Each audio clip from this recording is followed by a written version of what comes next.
Well, my name's Dan Castledine. I am fortunate and definitely lucky to be married to Lydia, my wife, and we just had our firstborn son, Everett, a little over a month ago now.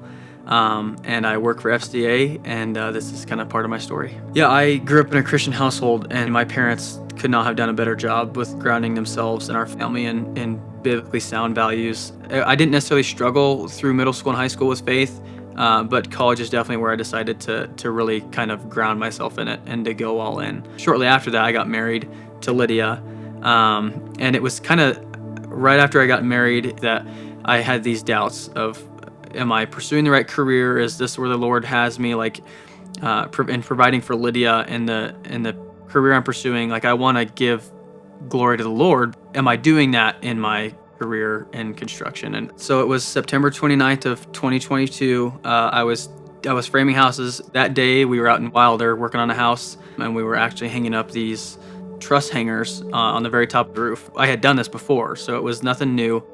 And I'm just kind of going through doing my thing, and then all of a sudden the nail gun actually recoiled in my hand, and I blinked, and then I just felt this immense pressure in my face, almost like somebody had just punched me. And I had some blood coming out of my cheek and stuff, and I am looking at my father-in-law, Brad, and we're both kind of stunned. We didn't know what happened, and at this point I didn't have a whole lot of pain. Of course, I'm embarrassed because I look like a fool now.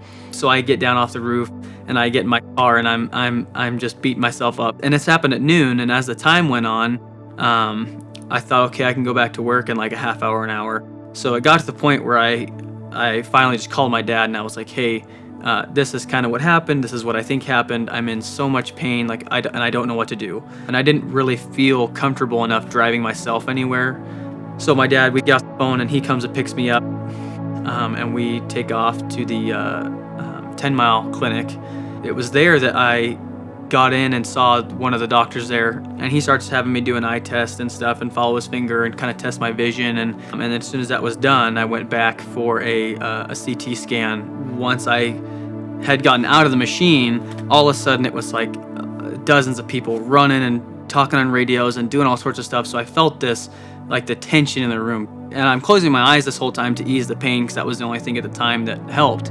And I get wheeled back into this room, and I can just hear my dad's voice. And I was like, Dad, what's going on? And he was like, well, somehow you have a 3-inch framing nail, and it's through your cheek, through the top and bottom of your eye, and it's in your brain. So, and it was weird because I had been questioning or thinking so hard about, okay, why am I in so much pain? Like, what's going on? Like, what could I possibly have done? And then to finally find out what happened, there was a little sense of relief. I was like, oh, that's what happened. And then part of me was just like, I don't know if I could have or should have died. Past that, I really don't think I questioned a whole lot. And I think that really came from the Lord.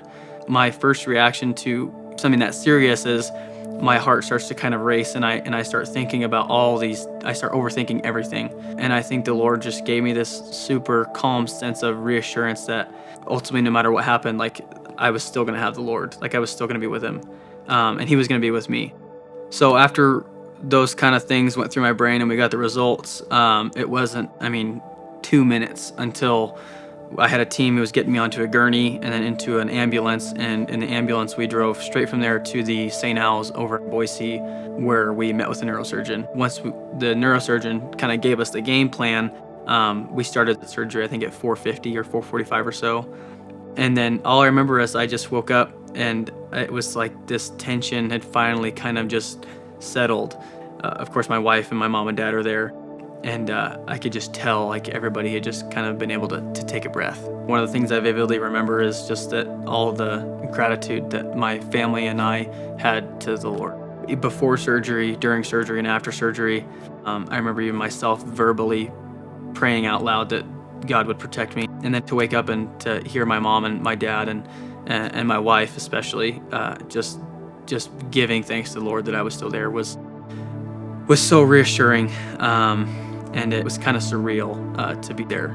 Once the dust had kind of settled and we were out of surgery, I remember talking with my mom and my dad about how this could have happened and what could have happened, and it finally clicked. What we came to the conclusion of was that there is no explanation for why I'm still here. It was simply that the Lord had just performed a miracle and kept me alive and protected me. I don't know how I could have done it without the Lord. Just being able to say, okay, God, I have no control over what's going on right now. I could go or I could stay, and I just need to give that to you right now because I have nothing. I have nothing. There's nothing I can do.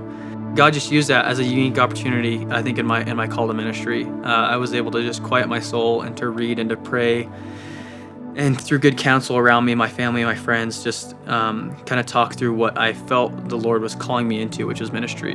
And I think God just orchestrated it perfectly and used this what seemed like a horrific accident to kind of ease me into this totally new calling that I had never thought I would have.